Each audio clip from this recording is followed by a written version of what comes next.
السلام عليكم ورحمة الله وبركاته. الحمد لله رب العالمين والصلاة والسلام على رسوله الأمين وعلى آله وصحبه أجمعين. সম্মানিত দিনী ভাই বোন, কোরবানির পশু জবেহর সময়সীমা আজ আমরা জানব। এর সময়সীমা শুরু হয় ঈদের সালাত আদায় হয়ে যাওয়ার পর। এটি শেষ হয় 13ই জিলহজ সূর্য অস্ত যাওয়ার আগ পর্যন্ত। আমরা দেখব রাসূল সাল্লাল্লাহু আলাইহি সাল্লাম বলেন, মান যাবাহা ক্বাবলা আন ইউসাল্লিয়া, যে ব্যক্তি ঈদের নামাজের পূর্বেই কোরবানির পশু জবেহ করল, ফালইউঈদ মাকানাহা উখরা, সে যেন এর বদলে আরেকটি পশু জবেহ করে নেই। ওমান লাম ইয়াযবাহ ফালইয়াযবাহ, আর যে লোক এখনও জবাই করেনি সে যেন ঈদের নামাজ শেষে জবাই করে নেয়। সহিহ বুখারী 5562 নম্বর হাদিস।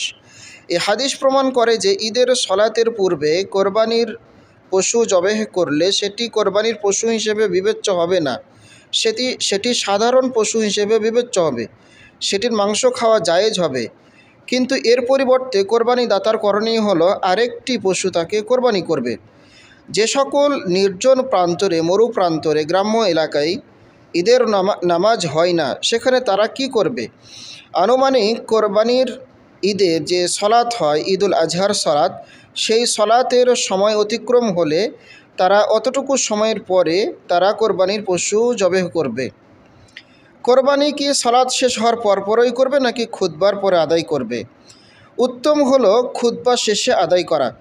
রাসূল সাল্লাল্লাহু আলাইহি সাল্লাম কি করতেন আমরা দেখব। সাহাবী জুনদুব রাদিয়াল্লাহু তাআলা আনহু বলছেন, সাল্লাল্লাহু নবী সাল্লাল্লাহু আলাইহি ওয়াসাল্লাম ইয়াওমান নাহরি সুম্মা খাতাবা সুম্মা যাবাহা, কোরবানির দিন রাসূল সাল্লাল্লাহু আলাইহি সাল্লাম প্রথমে ঈদের নামাজ পড়লেন অথবা খুতবা দিলেন, তারপর তিনি পশু জবাই করলেন। কোরবানি করার শেষ সময় কখন? আমরা দেখতে পাই ইমাম আবু হানিফা রাহিমাহুল্লাহ তিনি 12ই জিলহজকে, অর্থাৎ 12ই জিলহজের সূর্যাস্ত পর্যন্ত কোরবানির সময়সীমা শেষ বলেছেন। আর আমরা দেখতে পাই জমহুর ওলামাদের মতে কোরবানি শেষ সীমা হলো 13ই জিলহজ সূর্য অস্ত যাওয়ার পূর্ব পর্যন্ত। সাহাবী জুবাইর ইবনে মুতঈম রাদিয়াল্লাহু তাআলা আনহু থেকে বর্ণিত, রাসূল সাল্লাল্লাহু আলাইহি সাল্লাম বলছেন, কুল্লু আইয়ামি তাশরিকি যাবহ, আইয়ামে তাশরিকের প্রত্যেক দিনই হলো কোরবানির দিন, এই দিনে কোরবানি করা জায়েজ রয়েছে। আর আইয়ামে তাশরিক হলো ঈদের পরবর্তী 3 দিন, 11 তারিখ, 11ই জিলহজ, 12ই জিলহজ এবং 13ই জিলহজ, এই 3 দিন। কোরবানি কি রাতের বেলায় জবেহ করা যায়? হ্যাঁ, কোরবানি রাতের বেলায় জবাই করা যায়, এতে কোনো দোষ নেই।